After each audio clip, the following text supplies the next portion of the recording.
Entonces imagínate, uno ya te genera un riesgo. Obviamente el valor exponencial, mientras más fumes, pues mayor riesgo vas a tener. Actualmente se está viendo jóvenes, más personas jóvenes con cáncer. ¿Esto es normal o viene de un tiempo para acá? Desafortunadamente, para mal o para bien, como tú quieras verlo, muchas veces las redes sociales nos atiborran de información que ni siquiera está comprobada científicamente. Sí, porque aparte de que los pacientes se deterioran por la enfermedad, muchas veces también tiene que ver el acompañamiento del familiar. Por ejemplo, yo que me quedaba toda la noche en el turno, tenía enfermitos que los dejaban los pacientes solos. Y yo veía claramente que esos pacientes que no tenían familiar se deterioraban mucho más rápido. Tiene que ver las emociones. Tanto para el paciente como el núcleo familiar es un impacto emocional tan severo que ocasiona un shock. Y alguien que tiene miedo de meterse la quimio, de meterse tratamiento porque siente que se va a morir más pronto, porque siempre que el sistema lo quiere aniquilar, como quien dice, ¿qué le dirías?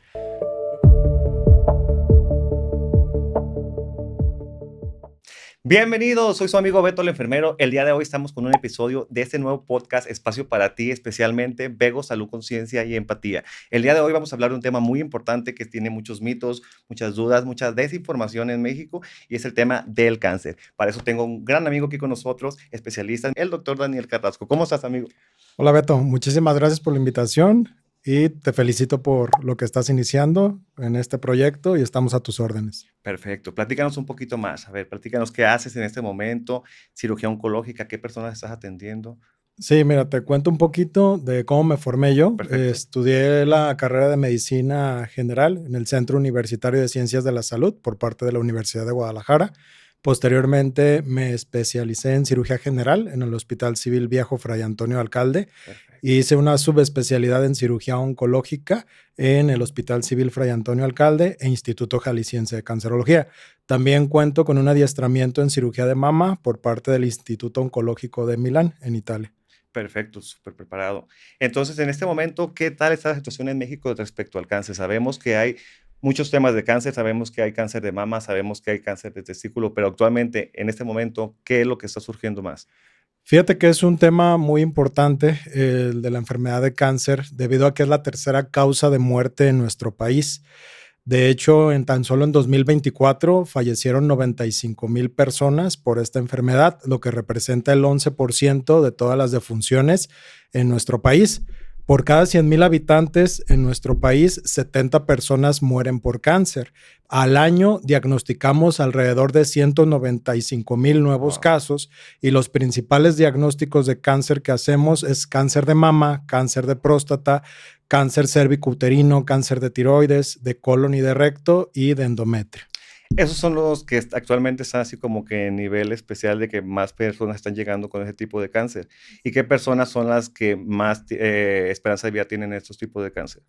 Mira, todo es muy variable, Beto, de acuerdo al momento en que podamos hacer la detección. Obviamente, mientras más temprano hacemos la detección y el diagnóstico, mayor esperanza de vida tienen nuestros pacientes. Te puedo decir, hacer una división en cuanto a lo que es el sexo. En los hombres, el diagnóstico de cáncer número 1 es cáncer de próstata. Representa el 27% de todos los cánceres y posteriormente el de próstata, tan solo en hombres, el segundo lugar es el cáncer colorectal. También tenemos lo que es el cáncer de piel, de estómago y el cáncer de pulmón. En las mujeres, el cáncer número 1 que diagnosticamos día a día es el cáncer de mama. En segundo lugar, en nuestro país está el cáncer cérvico-uterino. También tenemos como diagnóstico de tercer lugar el cáncer colorectal, posteriormente cáncer de tiroides, cáncer de endometrio y cáncer de piel. Perfecto. Fíjate que yo estuve casi 4 años en el piso 13 de centro médico en el área de cáncer, de hongo, y sí es bastante común que lleguen personas ya con el cáncer muy avanzado, o sea, ya en etapas que realmente el tratamiento ya no es tiempo pues ideal para iniciar un tratamiento, muchas veces ya está en etapa 3, 4. ¿Cómo podemos prevenir eso? Mira, hay múltiples factores ya bien demostrados en la actualidad que nos van a generar cáncer. Dentro de los hábitos que podemos llegar a tener, el hábito número 1 que todavía es prevenible o reversible es el consumo de tabaco. Perfecto. Las personas que fuman y las personas que podemos llegar a convivir con las que fuman tenemos el mismo riesgo de desarrollar cáncer. A veces uno tiene la falsa creencia o mito que solamente la persona que fuma es la que se daña, Pero si tú tienes una pareja que fuma, un papá que fuma, una mamá que fuma, el riesgo prácticamente es equiparable a si lo hicieras o no.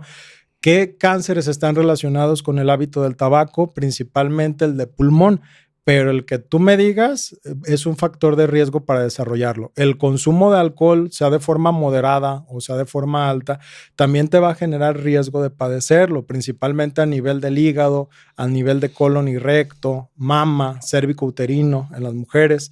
El sedentarismo, el hecho de no hacer ejercicio de forma rutinaria, el tener sobrepeso u obesidad, el padecer de diabetes tipo 2, también te genera un estado de inflamación crónica en el cuerpo y eso genera que las defensas de tu propio organismo no trabajen de forma adecuada y produzcan tumores, o si ya hay tumores, que se desarrollan de forma mucho más agresiva, o que las siembras, que se llaman metástasis, se puedan producir de una forma más rápida.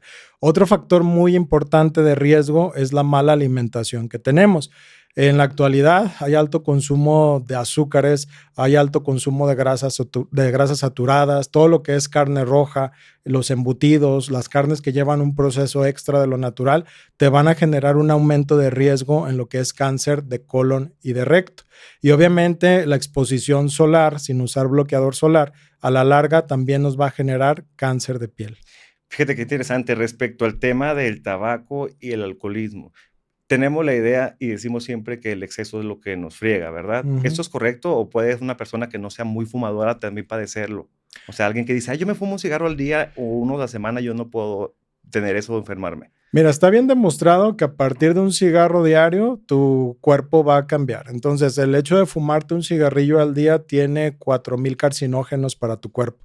Entonces, imagínate, uno ya te genera un riesgo. Obviamente, el valor exponencial, mientras más fumes, pues mayor riesgo vas a tener. Pero añádele que si tú ya traes alguna fallita genética, que si tú ya traes carga en cuanto a tu familia que tuvo cierto tipo de cáncer y tú aparte no te cuidas y le estás dando un ingreso extra con el mal hábito del tabaco, pues sí puedes llegar a tener un mayor riesgo. El hecho de que fumes ya te genera riesgo. O sea, una persona que no fuma a una persona que fuma un cigarro, tienes de 3 a 5 veces más probabilidad de desarrollar cáncer. Órale, y en este caso muchas veces estamos fumando y está el niño ahí porque dices, ay, está a un lado el bebé, el hijo, y fumamos 3, 5 años con el hijo ahí Ujú. y no sabemos de lo que le estamos afectando al bebé ya porque pues es un fumador pasivo, como dices al principio, también le está afectando ya en ese momento, ¿verdad? Así es. De hecho, el riesgo de cáncer es perpetuo. O sea, tú puedes disminuir el porcentaje si dejas de fumar por un lapso de 10 a 15 años o si dejas de estar expuesto al humo de tabaco por 10 o 15 años, pero jamás vuelve a ser el riesgo cero. O sea, ese niño principalmente que te va a desarrollar a corto plazo, pues enfermedades respiratorias, infecciones respiratorias, pero a largo plazo sí puede incrementarse el riesgo de padecer cáncer. Wow, muy interesante para que lo tomen en cuenta, por favor. Ujú. En este momento, los tipos de cáncer más comunes, ¿qué síntomas tenemos? ¿Cómo podemos saber que tengo algo en el cuerpo extraño, que algo me detecté o literal tenemos que ir a consulta para hacernos un chequeo general? Desafortunadamente, todavía es una batalla contra la detección oportuna de cáncer, no nomás en nuestro país, en cualquier parte del mundo. Esta enfermedad, pues, es muy compleja respecto a que no nos da un síntoma inicial. Generalmente, cuando sentimos algo, en lo último que pensamos es que vaya a ser cáncer. Siempre atribuimos los síntomas iniciales a nuestro estrés, a nuestro tipo de estilo de vida, al trabajo, a las preocupaciones, que a la famosa colitis o gastritis.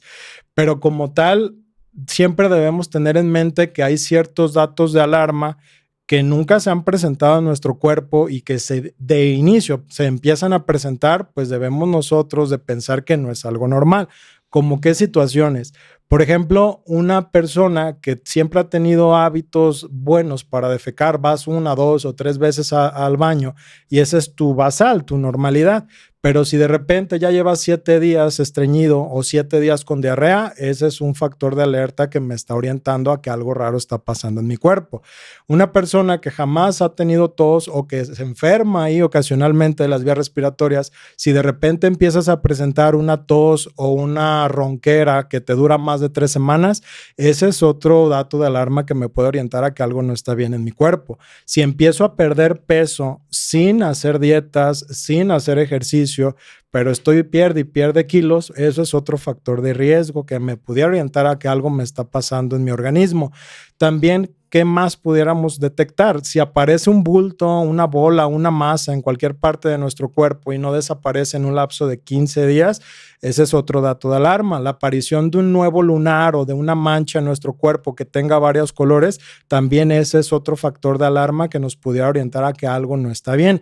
Si de repente nos aparece un dolor en nuestro cuerpo que dure más de 15 días y que a pesar de consumimos cualquier tipo de analgésico no nos va a quitar el dolor, eso es otro dato de alarma también. Y el cansancio en extremo que no recuperamos a pesar de dormir nuestras 8 o 10 horas al día, que seguimos cansados, seguimos agotados, ese es otro dato de alarma. O los sangrados anormales. Por ejemplo, en el caso de las mujeres, si presentas un sangrado que está fuera de tu menstruación o si ya eres una mujer menopáusica y presentas sangrado, ese es otro factor de riesgo. O cuando vamos a hacer popó, que la popó tenga sangre. Perfecto, fíjate, bastantes puntos importantes para que vayan dejando sus comentarios aquí, les vamos a estar respondiendo. Si tienen alguna de estas cuestiones, por favor háganoslo saber. Un tema muy importante, actualmente se está viendo jóvenes, más personas jóvenes con cáncer. ¿Esto es normal o viene de un tiempo para acá? Tiene alrededor de 5 años que está bien demostrado que se está incrementando la tasa de apariciones de cáncer en los jóvenes. Por jóvenes nos referimos a personas menores de 40 años. Perfecto. ¿Por qué razón? Te explicaba al principio que el sedentarismo ahorita está incrementándose de forma alarmante por el estilo de vida que todos llevamos. A su vez, la obesidad, el sobrepeso y la aparición de día a día de más nuevos casos de diabetes tipo 2 generan la inflamación crónica en nuestro cuerpo que hacen que nuestras defensas no trabajen y que no detecten a tiempo la aparición de células malas que van a conformar un tumor. Si esto se perpetúa a lo largo del tiempo, pues te va a generar la aparición de enfermedades que habitualmente eran diagnosticadas en personas que tenían más de 65 años. Por eso, tanto incremento en cáncer en personas jóvenes. A su vez, pues los jóvenes tienden a tener un poquito más de malos hábitos, como es fumar, tomar o llevar una alimentación que no sea muy buena.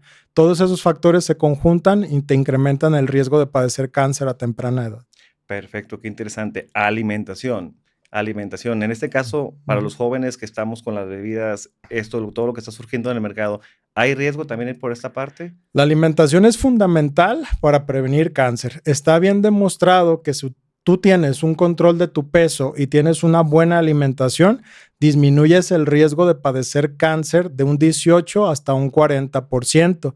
De hecho, la recomendación actual es que consumas al día al menos 30 gramos de fibra que vienen en frutas, verduras, legumbres, cereales integrales y que consumas 5 porciones al menos de lo que es fruta y verdura. Con eso tienes para disminuir tu riesgo en el porcentaje ya mencionado. Y, por ejemplo, cosas que me lleven a esa situación, por ejemplo, bebidas, no sé, no me afectan en este tipo de cáncer, bebidas como energizantes, Red Bull, cosas así. Mira, como tal, lo que te estimula de ese tipo de bebidas no está demostrado que te genere riesgo de cáncer, pero ciertos edulcorantes que se pueden utilizar para saborizar las bebidas, sí está demostrado que te puedan generar riesgo de cáncer, principalmente en personas jóvenes o en niños. Wow, sí, muy interesante ese tema. Yo, por ejemplo, yo en este momento tengo 38 años. Yo, si quiero saber si tengo algún tipo de cáncer, si quiero darme cuenta a tiempo, ¿qué puedo hacer? ¿Qué estudio me puedo realizar en este momento? Ok. Las normas mexicanas para la atención de cáncer estructuran las edades de los pacientes para poder hacer detecciones oportunas. Vamos a empezar de lo que ya está normado. Entre las mujeres de los 20 a los 25 años de edad, de acuerdo a la norma, se recomienda Papá Nicolau y detección de virus de papiloma humano de forma anual. A partir de los 20 años también se recomienda la autoexploración mamaria y a partir de los 25 años la revisión por un especialista en mama que te haga tu valoración. A partir de los 40 años de edad en las mujeres se recomienda la realización de mamografía y eco mamario bilateral para detección temprana de cáncer de mama y en los hombres a partir de los 40 se recomienda de forma anual realizar lo que es la toma de detección de antígeno prostático específico para detección oportuna de cáncer de próstata. De los 45 a los 50 años de edad es recomendable que te realices una colonoscopía genética, así como detección de sangre oculta en el excremento para tratar de detectar a tiempo lo que es cáncer de colon. Y las personas que tienen hábito de fumar o que estuvieron expuestas al humo de tabaco, es necesario que se realicen una tomografía de sus pulmones a partir de los 45 años de edad. Por ejemplo, en este momento si yo digo, quiero ir al laboratorio porque quiero saber si tengo cáncer porque yo fumo y tomo mucho, ¿puedo? Puedes ir al laboratorio y te pueden solicitar marcadores tumorales, que son exámenes sanguíneos, ojo, que sirven para dar seguimiento a tratamientos oncológicos. Ningún examen de sangre que sea un marcador tumoral te va a hacer un diagnóstico de cáncer oportuno o de cáncer inicial. Hay marcadores tumorales que los pedimos nosotros para dar seguimiento a tratamiento de cáncer de mama, a cáncer ginecológicos como es el cáncer de ovario o el cáncer de útero o matriz, o para dar seguimiento en lo que es cáncer de próstata, de estómago o de colon y de recto. Pero para hacerte diagnóstico, el No, examen de sangre de un marcador tumoral no no. se utiliza. Perfecto. Entonces no hay nada, o sea, que yo diga, algo que me detecte si a tiempo, porque yo soy fumador, tomo mucho, no. Lo que pudieras hacer es un estudio de alteración genética, que ese sí te puede orientar, no a que si ya tienes el cáncer, sino a si tú traes alguna alteración a nivel genético que te pueda dar un porcentaje arriba del 80% para Mm, desarrollar ciertos tipos de cáncer. Eso sí se puede hacer. perfecto. Y por ejemplo, mi mamá tuvo cáncer de matriz. Mi hermana, ¿qué riesgo tiene de heredar ese cáncer? ¿Se hereda el cáncer? Hay del 5 a 10% de casos donde sí se puede heredar el cáncer, y nosotros como familia, cuando debemos de tener una alerta o una alarma, es cuando se presentan familiares de primer grado, llámese papás, mamás, abuelos, hermanos o hijos, que presenten el mismo tipo de cáncer. Entonces, por ejemplo, ese caso que tú me dices o ese ejemplo, pues sí pudiera tener un riesgo del 5 al 10% de también presentarlo. Otro dato alarmante sería que si alguien en tu familia de primer grado tuviera un diagnóstico de cualquier tipo de cáncer antes de los 50 años, o que una persona tuviera varios tipos de cáncer en el momento que se le hace el diagnóstico, o la aparición de un cáncer poco común, por ejemplo, que en tu familia un hombre tuviera cáncer de mama. Ok.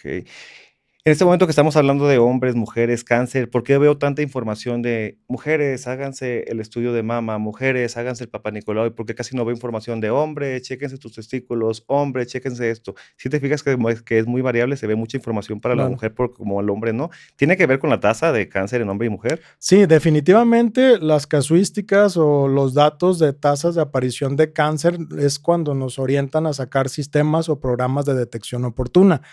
Por ejemplo, hace ratito comentábamos que el cáncer de mama es el número uno en mujeres. Ujú, Entonces, por obvias razones, tú debes de tener un programa de detección oportuna para el cáncer número uno en tu población perfecto. femenina.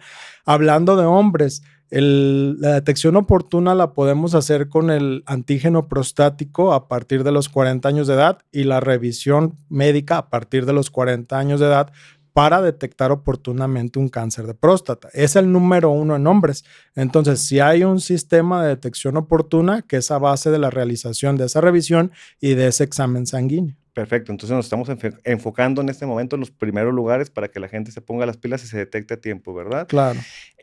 Otra cuestión, en redes sociales se ve mucha información, que si tienes cáncer ve con la señora que te va a dar un remedio de hojas de no sé qué, que ve por la víbora de cascabel, que tómate esto. ¿Qué tanto nos puede perjudicar en un proceso cancerígeno todos estos remedios caseros o posponer el ir al médico?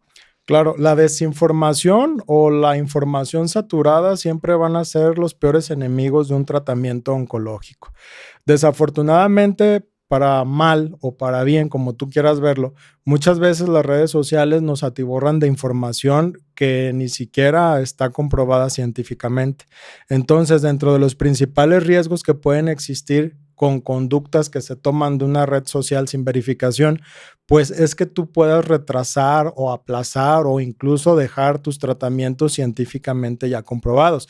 Como tú dices, hay hierbas, hay medicinas, hay remedios, pero generalmente la mayoría de estos pueden ser sustancias tóxicas que te pueden minimizar o disminuir la eficacia de un tratamiento ya científicamente comprobado.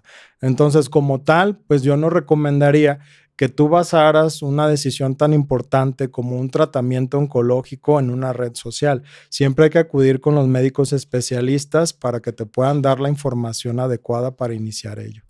Perfecto, porque sabemos que en cáncer no se espera, él no avisa, él avanza sin decirle a nadie, con permiso, entonces todo a tiempo, por favor. En cuanto a mitos, muchos mitos, tú como médico oncólogo, ¿cuáles son los que más te llegan? ¿Cuáles son los que más conoces? Claro. Los principales y los que tienen mayor riesgo para nosotros en cuanto a tratamientos es los que hacen que no quieras darte un tratamiento. Por ejemplo, hay un mito clásico que dicen que si te operas el tumor o que si haces una biopsia del tumor, que es agarrar un fragmento para saber el nombre y apellido del mismo, se te va a regar tu cáncer. Y claramente no. De hecho, la mayoría de los cánceres necesitamos nosotros primero saber el nombre y apellido a través de una biopsia para poder darles el mejor tratamiento para cada caso.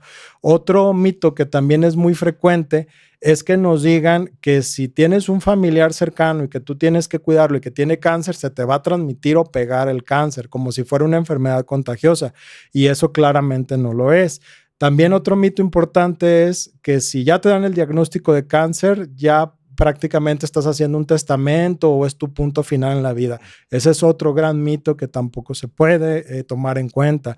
Otro dato, otro mito que también es muy frecuente es que si te dicen que vas a necesitar quimioterapia o radioterapia, pues ya se te va a caer el pelo, te vas a desnutrir o incluso que te vas a morir más rápido que si no Por te la la das. Y quimioterapia. claramente no es así. Sí, de hecho, ese es un punto muy importante. La quimio sigue siendo igual de agresiva que hace años, ya tenemos mejores tratamientos, seguimos con lo mismo, porque yo en lo que me quedé fue Ujú. la quimio de intravenosa, que sí se les seguía cayendo el pelito, se seguían deteriorando los pacientes, pero en este momento, ¿qué tenemos nuevo?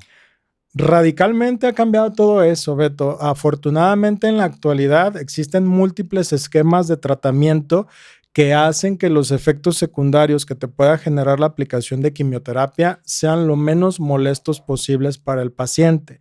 También a su vez han surgido nuevos tratamientos que van enfocados solamente en atacar directamente los tumores, en vez de atacar tanto células buenas o células malas como hace la quimioterapia. Entonces, esas dos situaciones hacen que el recibir tratamientos pues sean mucho más llevaderos para los pacientes y que puedan seguir sus rutinas de vida diaria con la mejor calidad de vida posible. Pero supongo que estos nuevos tratamientos solamente los encontramos por el medio particular o ya están disponibles también en el sector público. Ya hay disponibilidad en sector público, tanto en seguridades sociales como en dependencias de la federación, ya las hay. Ok. Aquí lo que tienes que verificar pues son los tiempos correctos de aplicación y qué tanto en existencia pudiera haber cuando tú lo necesites. Sí, porque aparte de que los pacientes se deterioran por la enfermedad, muchas veces también tiene que ver el acompañamiento del familiar. Por ejemplo, yo que me quedaba toda la noche en el turno, tenía Ujú. enfermitos que los dejaban los pacientes solos. Y yo veía claramente que esos pacientes que no tenían familiar se deterioraban mucho más rápido. Tienen que ver las emociones con todo esto, tiene que ver el estado de ánimo para la mejora o no mejora del el padecimiento. Claro que sí, Beto. En la enfermedad tan compleja del cáncer, siempre el apoyo de alguien va a ser fundamental para que tú puedas tener tu tratamiento. Siempre lo que nosotros recomendamos a una familia que está teniendo un integrante con este diagnóstico es que acompañen. Esa palabra, esa acción es la principal, es el soporte para tratar esta enfermedad.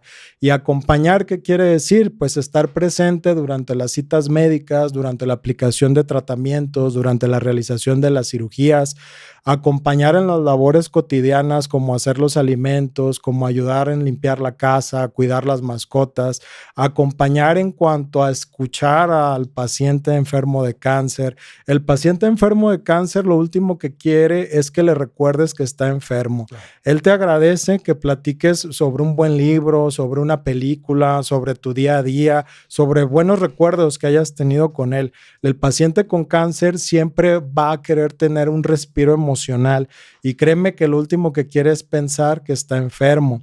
En cuanto al estado emocional, también es súper importante porque cuando te dan una noticia, tanto para el paciente como el núcleo familiar, es un impacto emocional tan severo que ocasiona un shock. Al inicio te da rabia, te da tristeza, te da furia, de hecho no sabes cómo manejar la situación. En el momento que te dan un diagnóstico, en ese momento tú piensas que tu vida ya no te pertenece.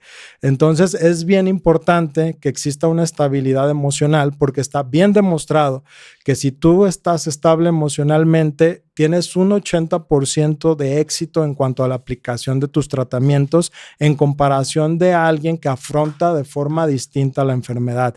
Si te vas a la depresión, si estás triste, si estás lleno de furia todo el tiempo, está demostrado que los tratamientos, ya sea de cirugía, quimioterapia, inmunoterapia, hacen menos efecto en comparación de si tu estado emocional es fuerte. Sí, muy importante. Yo lo viví 3 años, 4. De verdad que tenía pacientes que si su familiar estaba ahí, los tenía limpios, los tenía aseados, los pacientes avanzaban pronto y los pacientes que dejaban solos, literal, solos hasta toda Claro, la noche, un día, se deterioraban más pronto. Pues, y sí, uno desgraciadamente como enfermero no puede hacer todo porque yo tenía 14 pacientes a mi cargo, son demasiados, 2 con tubo, entonces no puedes darle claro, el trato que puede darle la familia en sí, el cuidado que puede darle la así es. familia. En este momento, ¿qué cáncer es el que llega así como que más de sorpresa, que tú dices: "No lo esperaba", el más silencioso, como que nadie se lo espera, pero que llegó? Hay tres tipos de cáncer que se consideran silenciosos y que generalmente tú los vas a detectar en etapas muy avanzadas. El cáncer número uno, dicen que es el gran silencioso, es el cáncer de páncreas. Desafortunadamente, este cáncer solo te avisa cuando el tumor ya es muy grande y ya no es operable o cuando ya está invadiendo estructuras de vital importancia y que ya no lo podemos tratar. El segundo cáncer es el cáncer de ovario. Este te da manifestaciones que tú las vas a confundir como gastritis o como colitis. Y cuando ya piensas en cáncer de ovario, pues realmente los vas a detectar en un estadio muy avanzado. Y el tercero es el cáncer de pulmón. El cáncer de pulmón puedes tenerlo tú varios años, no darte ninguna molestia y cuando ya empiezas a tener tos o que empiezas a tener voz ronca o que empiezas a sacar flemas con sangre, es porque ya está avanzado el problema. Sí, es cuando ya decimos: "Ya fue un cáncer silencioso, ya llegó, llegamos en la etapa 3 o 4 del diagnóstico", ¿estamos Así es, correctos? así es. Wow, muy interesante. Para alguien que dice: "Yo tengo síntomas, yo siento que tengo algo raro en mi cuerpo, pero tengo mucho miedo, tengo pánico en este momento, ir a realizarme estudios", ¿qué le recomendarías? El miedo es normal ante una eventualidad. Entonces, lo primero es no decirles que no tengan miedo, ese sería un error. El miedo es normal, pero sí hay que tener bien en claro que cuando tenemos la verdad, pues tenemos el control de la situación. Y también cuando vamos a iniciar un estudio o un tratamiento, es el primer paso para llegar a la tranquilidad.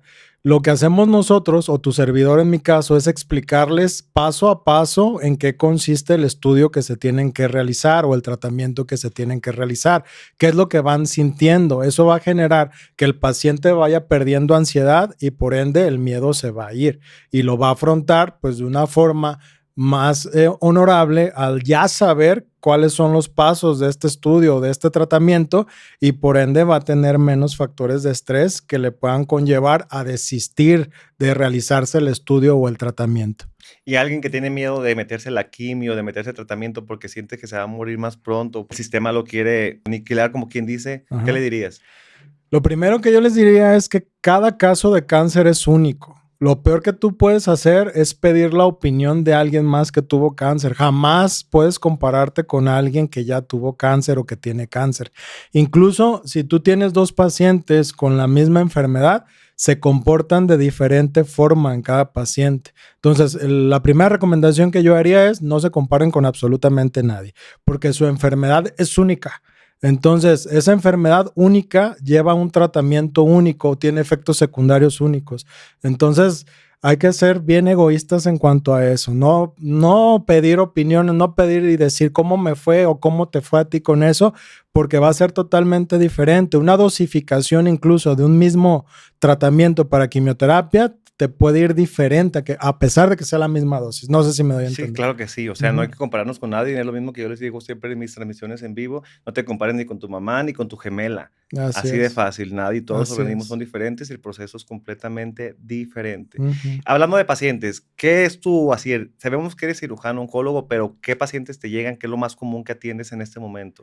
Mira, lo más común en la actualidad es cirugías de mama, o sea, cáncer de mama, cáncer de tiroides, lo que es cáncer de colon y recto y cáncer de piel. Yo te diría que esos 4 son los principales que atendemos día a día en la En consulta. la consulta, esos Ujú. 4 para que pongan mucho ojo. A ti tu persona, yo sé, yo soy enfermero, pero me gusta mucho la administrativo. ¿A ti qué te gusta más? ¿Qué es lo que se te hace más interesante en lo que haces?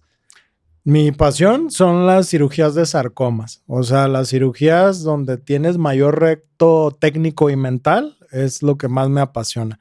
Cuando a un tumor tiene afectada una estructura de vitalidad y que la técnica sea muy compleja y que retiras exitosamente el tumor, tal vez de una arteria que te da la vida, eso es lo que a mí me da mayor satisfacción. Y obviamente lo que me da mayor satisfacción es cuando puedes ver al paciente comer, poder hacer del baño y sonreír. Eso es lo principal. Qué padre.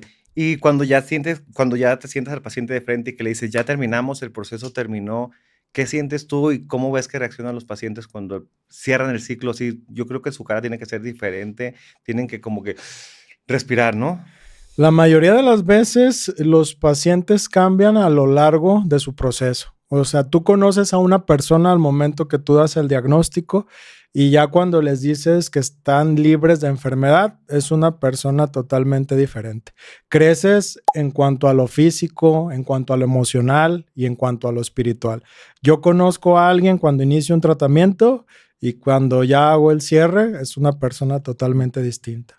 Qué padre, qué genial. Eso es una transformación, es un proceso de transformación, es amar y abrazar a tu enfermedad, como quien dice, ¿verdad? Así es. Otro tema, la inmunoterapia. En este momento se habla bastante de esos temas. Platícame, ¿qué es? ¿Cómo funciona?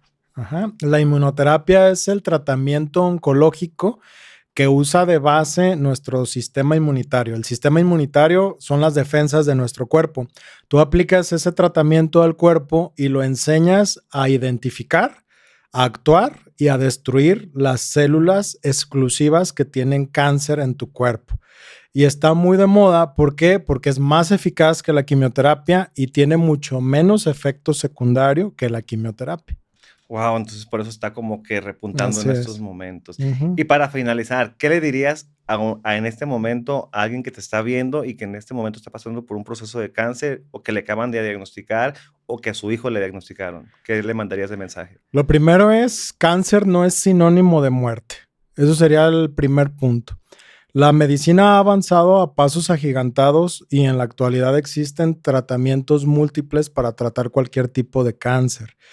Lo principal que también yo le recomendaría es una red de apoyo, que es lo que te va a hacer que tú lleves tu tratamiento de una forma sana y tolerable.